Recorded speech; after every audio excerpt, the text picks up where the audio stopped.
that you're taking out of your day to be part of this special program. My name is Bob Ferreira. I'm a member of the Providence College class of 1983. I am the Assistant Vice President for Alumni Relations at the school. I want to thank you for participating in week 5 of Friar Ties. TIES is our acronym for Totally Interactive Engagement Series. The series was developed in response to the current time of uncertainty, and it was developed in an effort to keep the Friar family connected, educated on pertinent topics, aware of campus news, and also to have some fun along the way. I hope you can continue to participate in the many programs we have coming up, as we definitely have a few more weeks that we have some things planned. A few housekeeping notes for this session.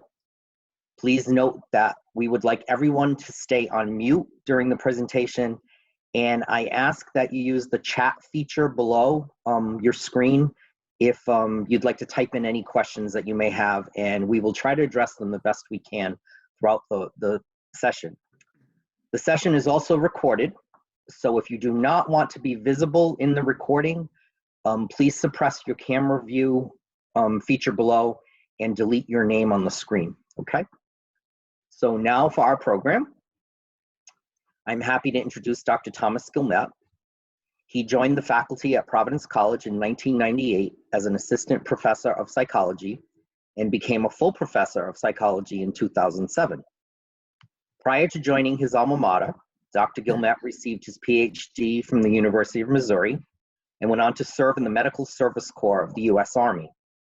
He is a licensed psychologist in Rhode Island, Massachusetts, and Missouri. Dr. Guilmette joins us today to discuss how you can keep your mind sharp while in quarantine. He'll also review research on the normal and abnormal processes associated with aging and cognition, and discuss interventions to enhance healthy cognition with increasing age. He is also a proud member of the Providence College class of 1978. Please welcome Dr. Thomas Guilmette. Thanks, Bob. I want to thank the alumni folks for asking me to participate in the Total Interactive Engagement Series. At the least, it made me shower, shave, and get out my pajamas for the first time in a week. So I'm very thankful for that. I'm glad to be reunited, at least virtually, with my friend Bob, who is a PC graduate, as you know, a psychology major, but who had the good sense to not go into the field of psychology as a profession. I hope for all of you who are attending that you and your family and your friends are all well, in spite of the social distancing and isolation. And for you introverts, this might be a welcome relief, and so lucky you. So I'm not going to talk for a long time because, after all, who wants to listen to me drone on and on? My students are forced to, at least when we have in-person classes, but now that things are happening remotely, goodness knows what they're doing while they're listening to my digital lectures. So I was asked to talk about aging and cognition, factors that can affect healthy cognition and aging, and suggestions for maintaining healthy cognition during this period of isolation. So I'll take a stab at those topics. I would normally do this by way of PowerPoint presentation, but I'm not savvy enough to integrate Zoom with PowerPoint. So I will do this just by talking without any visual aids, which for folks like me with my limited attention span can pose particular problems, but I'll try to muddle through anyway. So let's start with the basics. This just in, we are all getting older. I know, this is astounding news, it's very cutting edge, but that's why they pay me the big bucks. But wait, there's more. Increasing age is associated with normal cognitive changes that can vary greatly from individual to individual, but occur to at least some degree in the vast majority of older adults. Some of these cognitive changes that are associated with aging are modifiable and can be altered, but some are not. For example, you can't modify your genetic heritage or events that happened many years ago that may have affected your brain health, like having sustained a severe brain injury. And we know that there are physiological changes that happen to the brain that occur, that are part of normal aging, and include a loss of brain volume and brain weight, with the latter decreasing about 4 to 10% between ages of 30 and 80. And some brain regions are at higher risk than others. So there is shrinkage that occurs in the brain with age. So yes, George Costanza was right. The main goal, of course, is to do whatever we can to maintain healthy aging in cognition and to avoid dementia, of which Alzheimer's is the #1 cause and accounts for about 50% of all dementias, with vascular dementia coming in second at about 20 to 30%. And then, of course, there are those unfortunate folks who have multiple types of dementia that can co-occur. I'm not going to talk about really much more about dementia at all because that's beyond the scope of what I want to talk about. But we can save that for another time. So let me talk instead about a little bit about the normal or typical cognitive aging processes that occur with most of us. So one is decreased simple reaction time. That as we age, we are simply less able to react quickly to stimuli. It gets harder and harder, for example, to hit that 96-mile-per-hour fastball as it comes whipping toward the plate. So that's why it's prudent to be cautious when we drive as we get old, to leave ourselves a little more room between us and the car in front of us, simply because we're just not as good as we used to be at reacting even to, as I said, simple stimuli. Another change that happens with aging is decreased mental processing speed. This is a little different from simple reaction time in that it involves how efficiently we can think through problems. We typically just need a little more time to do so as we get older. And again, these are all common and normally expected with age. Another thing that happens is that our working memory tends to decrease and our distractibility tends to increase, or at least our vulnerability to distractibility tends to increase. So working memory is that mental function that allows us to keep information in our brains at any given moment, sort of our conscious awareness.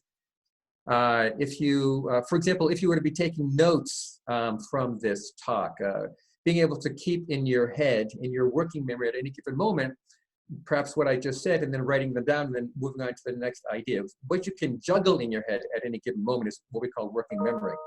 As I said, it's sort of our conscious awareness. It's limited in volume. Typically, we're able to keep track of about 7 ±2 pieces or bits of information at a time. This in psychology is known as the magic number. We're also more vulnerable to the effects of distraction or distractibility.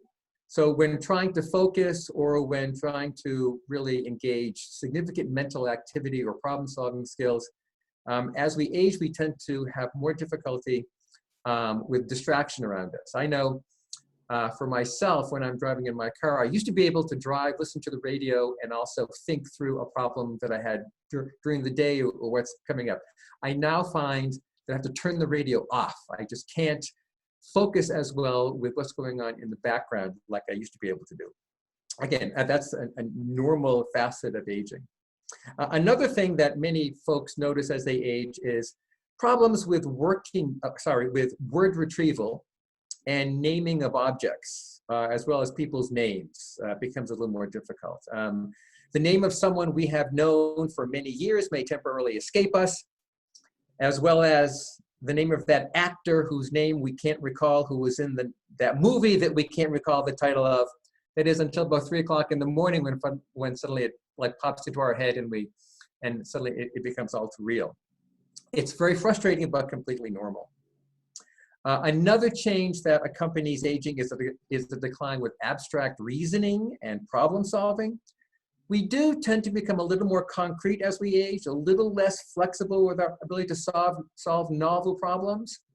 So for example, when you look at Nobel Prize winners, folks who have been innovative or innovative and more creative, those tend to be awarded to people in their 30s and 40s rather than in their 50s and 60s, or at least at the time their discovery was. So even though we do have some decline for some of us with this aspect of thinking of things in a flexible and abstract manner, it is still quite possible to teach an old dog new tricks, just in case you were wondering about that. The last common complaint that nearly all older adults have is forgetfulness. Our ability to absorb and retrieve information also decreases with age, but our recognition memory remains relatively intact relative to younger adults, which means that if we're trying to remember something, a conversation, or something that someone told us, our ability to retrieve it spontaneously, that is to say, oh, now what did he say about that? What did she say about that? That tends to decrease with age, but recognition remains pretty well intact, which means that if we're given a prompt or a cue, then it tends to come back to our minds. So our memories can be easily jogged, in contrast to having to remember something spontaneously. So it's not that information is really forgotten over time, again, in normal aging. It's quite different in abnormal aging, but rather that we can't always retrieve what we're trying to remember ultimately. So getting a cue or a hint or a clue can really help that, which is why making lists is so important, because it can really jog our memories, keeping a daily calendar. We all need those, even when we're not older adults. So this, again, is very common, and memory complaints are the single most common thing that older adults are concerned about. So I really want to reiterate, though, that these changes that I just described, these normal aging changes, vary greatly from person to person and depend a lot on different factors, some of which I'll dive into in just a minute. But before I do, I want to remind you that even with increasing age, the brain remains capable of neuroplasticity, which is a fancy word that basically just means that our brain remains able to adapt and modify neural networks and processes from environmental changes. So our brains are still adapting and still modifying even as we get older through our environmental experiences and other factors as well. So I want to talk a little bit then about lifestyle and modifiable factors that help sustain healthy cognition in aging, especially during this period of isolation and social distancing. Taken together, the factors that I'm going to describe may account for about 35%, and that's a gross estimate, of activities that help to maintain healthy cognition and stave off dementia. All of these factors, as you'll notice, are challenged during this period of isolation and will require you to be more vigilant and effortful in managing them now than before and after this pandemic. Before we dive into the list, however, I want to mention that educational level is an important prophylactic in avoiding dementia. There's not much that you can do about that now, but I just actually like using the word prophylactic. And I also want to ask you that who would have known that sitting in that Civ class decades ago, learning about Kant and the 30 Years' War would actually help protect you against developing Alzheimer's years later? Yet another reason to be thankful for your PC education. So let's get on with the list and see what we can do to help maintain healthy cognition as we age. Okay, so what are the things that we really need to do? These are things that have been pretty well established by the scientific literature.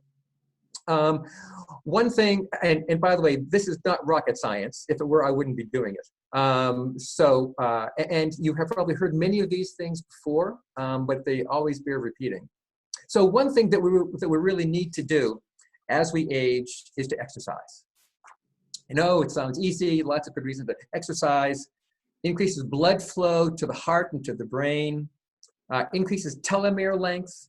Telomeres are the things at the end of our chromosomes that are non-DNA material, that as our DNA replicates, they get shorter and shorter. It's believed that as telomeres get very short, it increases to advanced aging processes. So we know that even moderate exercise helps to maintain telomere length. Exercise also increases what's called dendritic branching. So if you remember back from biology days, a neuron, kind of your basic nerve cell, is composed of dendrites, a cell body, and an axon. Dendrites are the things that receive information, neurotransmitters, from other brain cells, from the axons of other brain cells. Neurons will literally continue to expand, or the dendrites will, just from exercise, which is pretty amazing. So exercising can literally change not only brain structure, but also brain functions. Exercise, even in middle age, 20 to 30 minutes, 2 or 3 times per week, has been associated with a 52% reduction in dementia. and a 62% reduction in Alzheimer's 21 years later, which is pretty amazing. So what you're doing in middle age can affect how you age in older adulthood. Cognitively normal older adults, this study I find fascinating. So cognitively normal older adults improve their cognitive functioning from just 6 days of water aerobics compared to a control group who did not participate in water aerobics. So just 6 days of water aerobics actually improved neuropsychological cognitive functioning in comparison to a group that did not do that. Exercise helps improve mood, helps to manage with stress. And in 2018, in a journal called Neurology Clinical Practice, it was found that exercising for at least 52 hours over 6 months was associated with improved cognition in older adults with and without cognitive impairment. That's 20 minutes a day, basically. So even 20 minutes a day can be helpful with improving cognition for those with and without cognitive limitations or without cognitive deficits. So obviously, yes, I will slow down, sorry.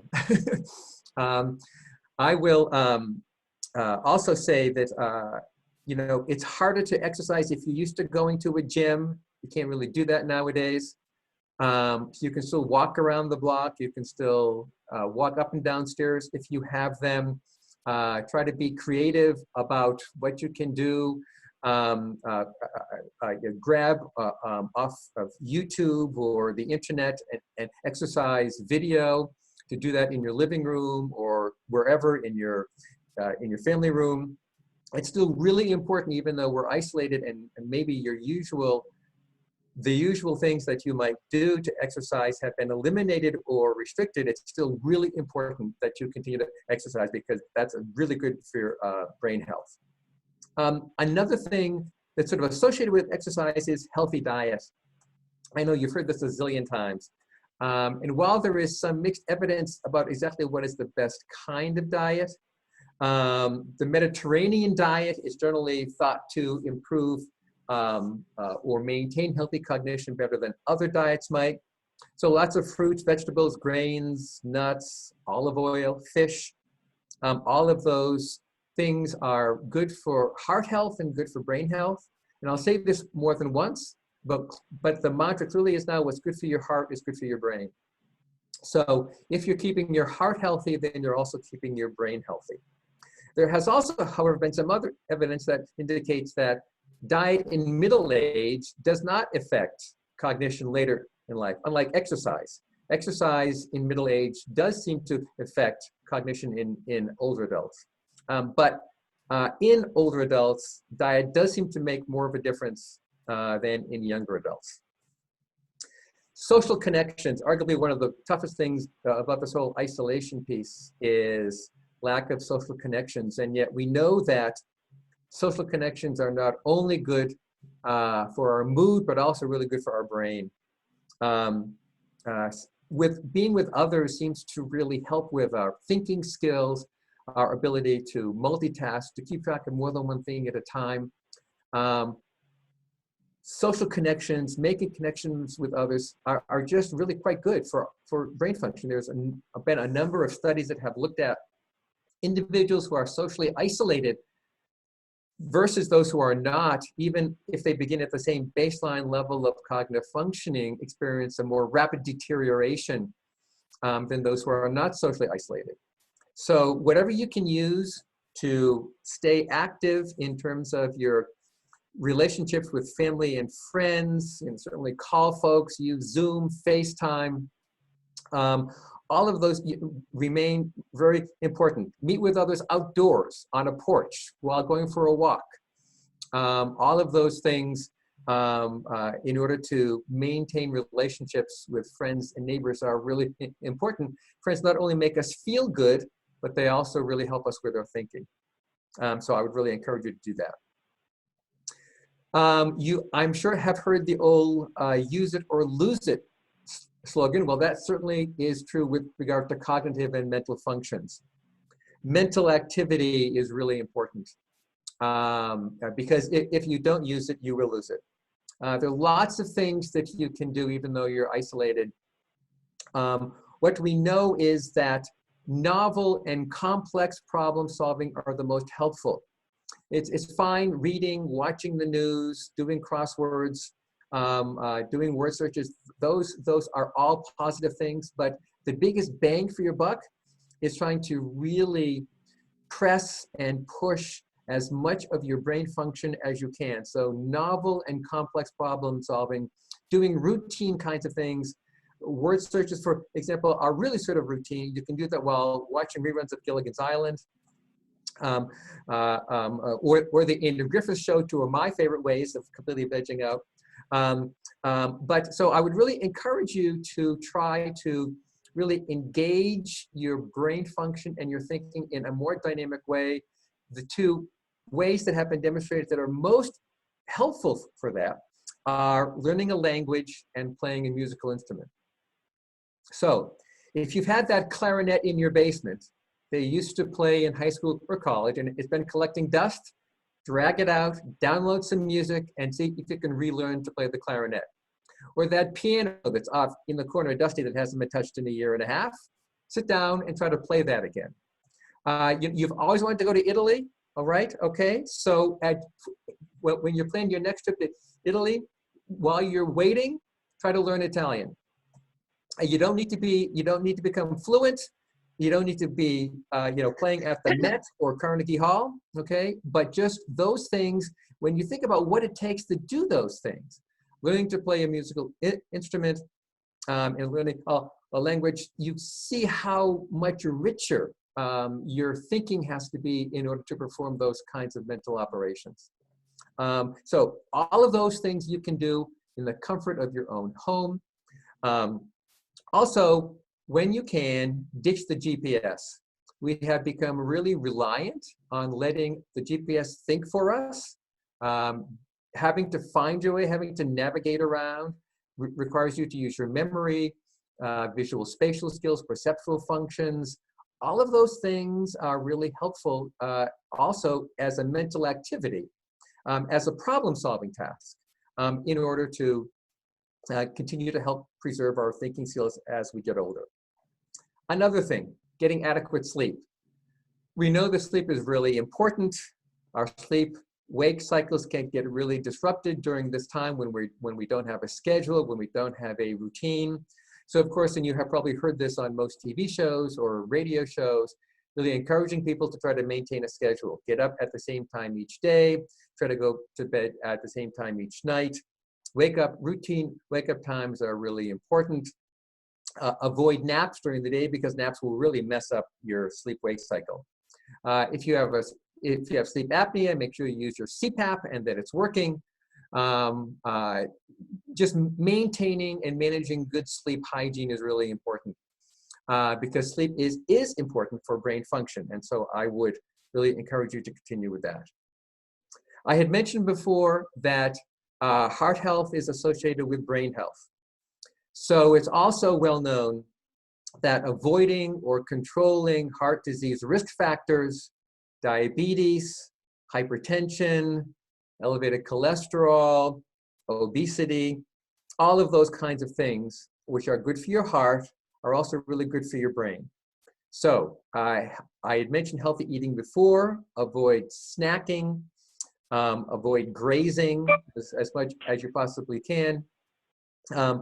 If you're on antihypertensives, continue to maintain those. If you're on statins, make sure you maintain those. Obviously, exercise helps to control diabetes, hypertension, cholesterol levels, because all of those things contribute to atherosclerosis, the forming of plaques or fatty materials inside the arteries that feed both the heart and the brain.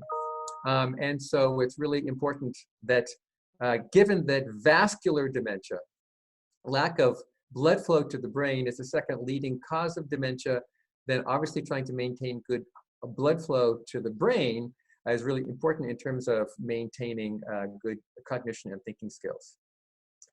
Another factor, manage stress and treat depression. I know easier said than done. This can be a highly stressful time. Stress, however, generates a hormone called cortisol, which is a stress-related hormone that actually binds with certain parts of part of our brain called the hippocampus, which is really important for memory and learning. And it actually can decrease the size of the hippocampus. So you need to try to manage stress as best you can, reach out to family and friends. If you are feeling depressed, down, or blue, make sure you get treatment for that, either by talking to someone or talking to your family practice doctor about maybe getting on an antidepressant. Do the kinds of things that you need to do to try to manage, as I said, stress as well as depression. Again, establish that routine. Try to accomplish at least 1 or 2 things each day. Make a list for yourself as you accomplish those things, scratch them off. Freud said, and I'm not a big Freud advocate, mind you, but Freud said the important things for success in life and for good mental health is to work and love. So, and really by that, he meant to be in relationships that are positive, and also to be productive in some way. And so maybe, obviously your activities are limited, but, get a punch list of things to do around the house. Maybe it's even just calling a relative that you haven't heard from in a while. All of those things can be helpful. The other thing I would also add, in addition to love and work, is also to play. Make sure you also play. Make sure you do some things that are enjoyable, that are fun, and that also help to elevate our mood. Don't smoke. That's another thing. If you smoke, try to reduce that, or even better yet, try to eliminate that habit. Moderate alcohol use has been associated with maintaining brain function, actually. So that also means avoiding excessive alcohol use. I know when you're isolated, it's easy to sort of drink more than you would do typically, but the number of drinks per day that's recommended, that's been sort of operationally defined as moderate alcohol use, is 1 drink for a woman and 2 drinks per day for a man. And I don't think that the World Health Organization or the CDC meant 1 drink of 62 ounces. My guess is that they probably meant something a little bit more moderate than that. So anyway, so I know it's easy to drink a bit more. We're a little bit bored. We don't have a whole lot to do than we used to, but I would just sort of, keep an eye on your alcohol intake, because certainly excessive alcohol use can reduce brain function as well. The last thing I'll say, and this is not really specific just to this period of the pandemic, but if you're finding that you're hard of hearing, get a hearing aid. Interestingly, folks who are hard of hearing, who do not have hearing aids, are at higher risk for ending up in the ERs. There actually is an increased risk of developing dementia if you're hard of hearing and it's untreated. Probably because you're more socially isolated and you're missing part of what's going on around you in terms of conversations. And you might very well withdraw because it's simply hard to keep track of things. People are talking and you're not able to keep up with the conversation. So obviously just being hard of hearing doesn't cause dementia, but being hard of hearing and having your hearing uncorrected is associated with dementia, probably because it has other consequences that have to do with social isolation, lack of communication, etc.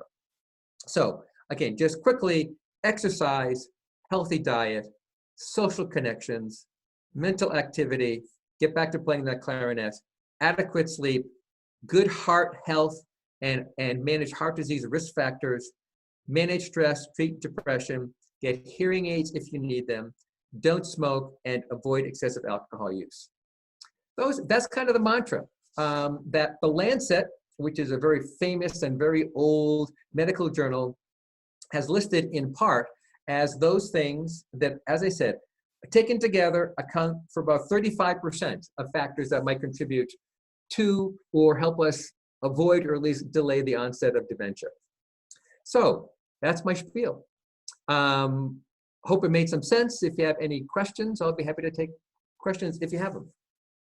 Sure, thank you, Tom. Yes, if anybody has questions, feel free to type them in the question box that we have, which you can locate if you click on chat at the bottom of your screen. Tom, I actually do have two that have come privately, that have been sent through private messages. The first one is dementia a normal consequence of aging if you live long enough? Yeah, that's a great question, and the answer is no. Dementia is not normal aging. Dementia is abnormal aging. Normal aging should never stop a person or should never inhibit a person from being able to live basically independently. Now, lots of folks cannot live independently because of physical problems, poor balance, lack of strength, etc. But in terms of one's intellectual or cognitive capabilities, normal aging should not interfere with one's ability to take care of oneself. So dementia is not normal aging. Dementia is abnormal aging. Okay. Thank you. Mm-hmm. I also have two others now. The next one is, are there any vitamins that have been proven to be effective in helping to maintain healthy cognition in aging? Boy, there have been a lot of vitamins that have claimed to help us with aging. Years ago, I was taking many thousands of units of vitamin E because that was going to be the next big thing that would help both our hearts and our brains. The short answer to the question is no. There's no magic bullet. There is no vitamin that has been clearly demonstrated in any amount to ensure or is a preventative method or mechanism to avoid accelerated aging in cognition or dementia.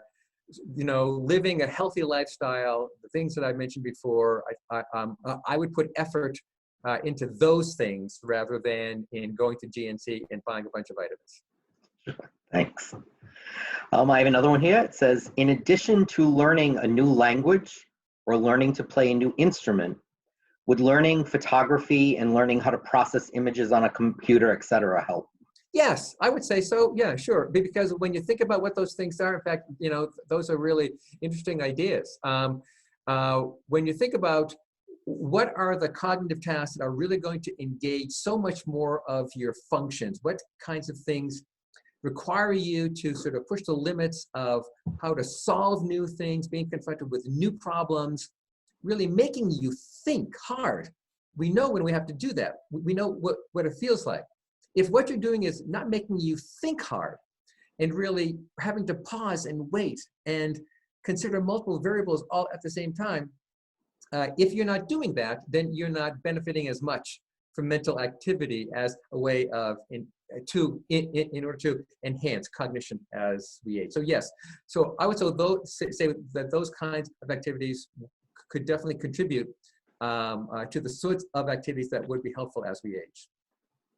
Great, thank you. I have another one that asks, can you please just explain the difference between Alzheimer's and dementia? Sure. This is a common question.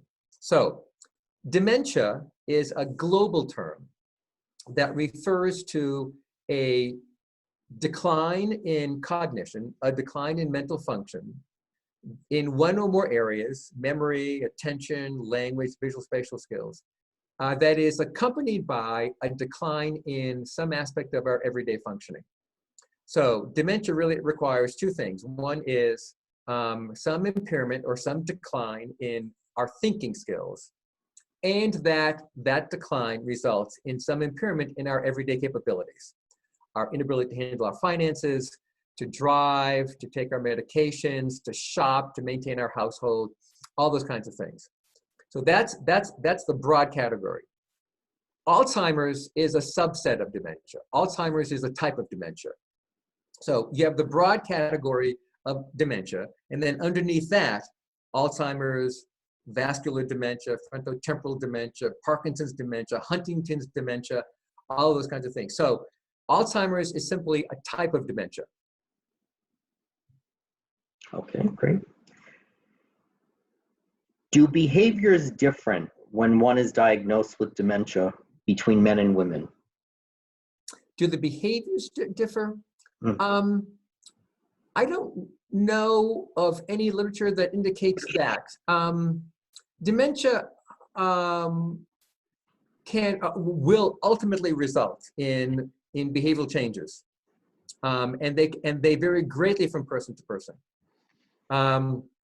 Alzheimer's, for example, the saying goes, if you know one person with Alzheimer's, you know one person with Alzheimer's.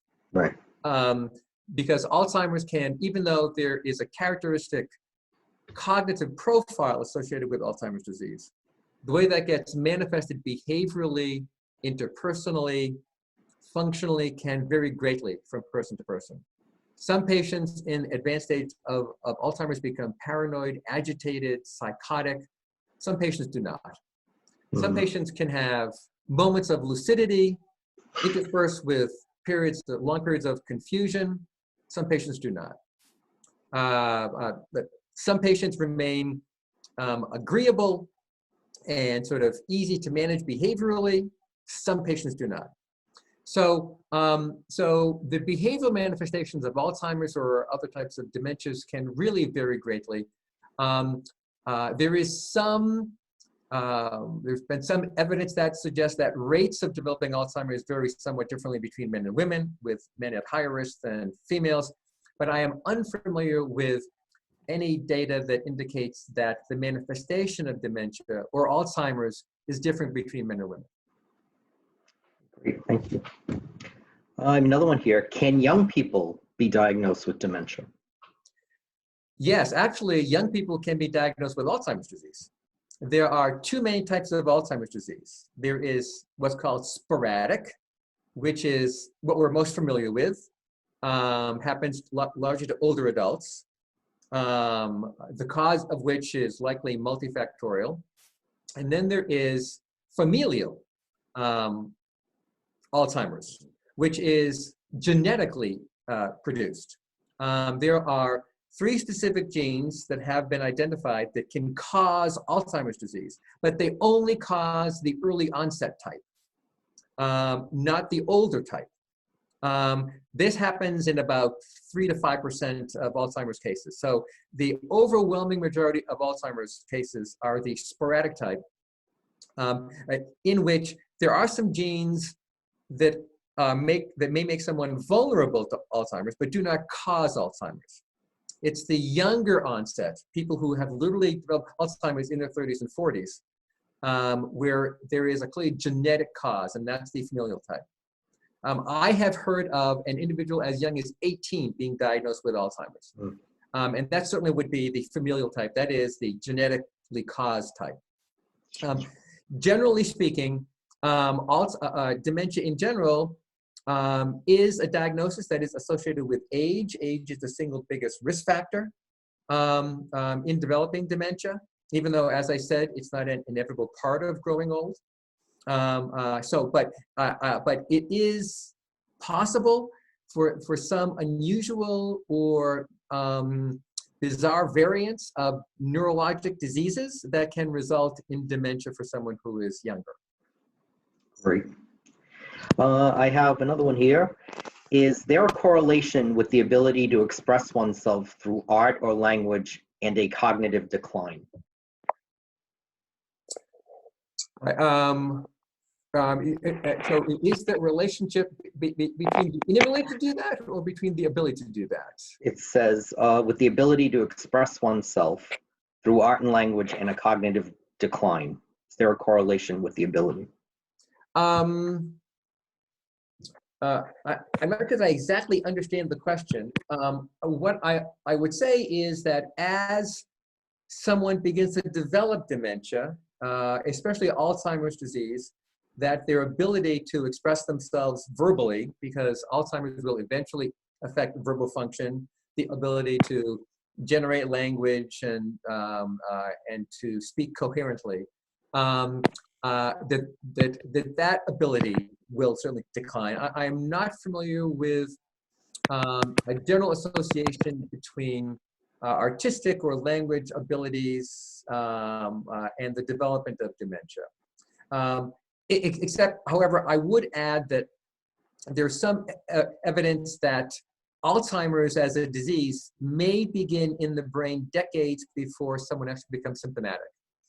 There's some evidence. There was a really interesting study of a group of nuns from the Midwest who were followed over the course of many years.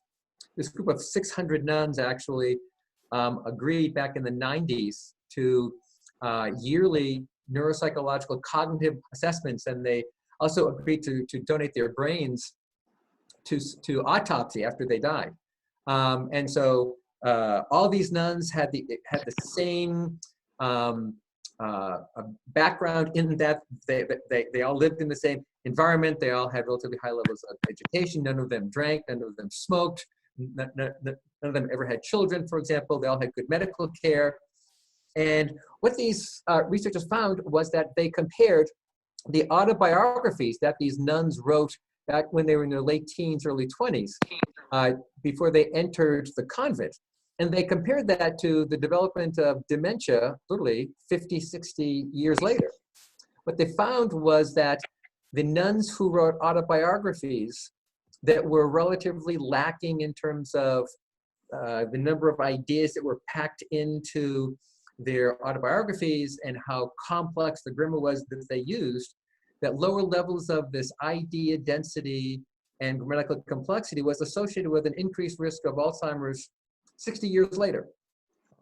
It's unclear whether or not their autobiographies were due to the early signs of Alzheimer's, the very, very early signs of Alzheimer's, or if these lack of idea densities and grammatical complexities left them vulnerable to the effects of Alzheimer's later in life.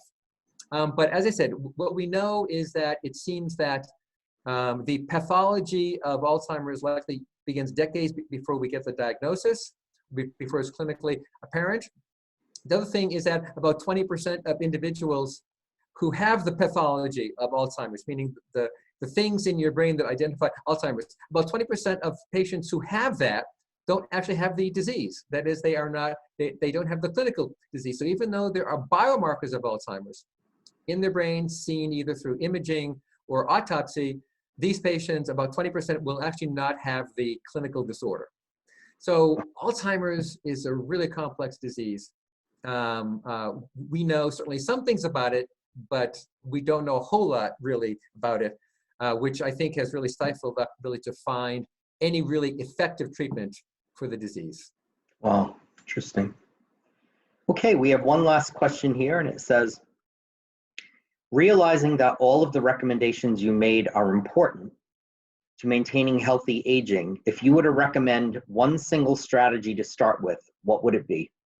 I would say managing heart health, managing cardiac risk factors, obesity, diabetes, hypertension, cholesterol levels. Those are really critical. Okay. Great. And I would add, one way of controlling that is through exercise. Sure. Okay. Well, I know where I need to spend my time with. Thank you. Thank you. One last question, which really is off topic that we have here. How are your students doing? I think for the most part, they're doing well. Mm-hmm. There's a lot of uncertainty that they're experiencing. There's a fair amount of anxiety. There are some that we could not have anticipated. I have a student who is with her family in Singapore. Sure. She's 12 hours ahead of us. It becomes then difficult, for example, to manage exams because we're administering exams through our web-based system. So we have to make special accommodations for when the exam is available for her to take. There have been some other snafus with computers not working, internet connections, not being reliable. So there are some of those nuts and bolts sorts of things, but my impression overall is while there has been some increase in anxiety and students want more reassurance about things, I think my impression is that students are holding up pretty well and rising to the task. Great. Faculty, however, a whole nother story. Well, Tom, thank you very much, and thank you for your continued support of our programs. I know that we appreciate when you go on the road for us for our alumni events, and we appreciate all the work that you do during some of our big weekends on campus. where you do presentations, and you know, we look forward to all the information that you share with us. So I want to thank you once again. And as a reminder to everyone, this session was recorded. So if you'd like a copy of it, please reply to the email that was recently sent to you with the link. And we will get you the link as soon as possible to the posting of the video. I hope everyone out there is doing well and that you're able to embrace the people that are special to you in very many ways. And thank you. Thank you for taking the time, and thank you for the support and trust in another one of our prioritized programs. Have a good day, everyone. Thank you, Bob. Thank you.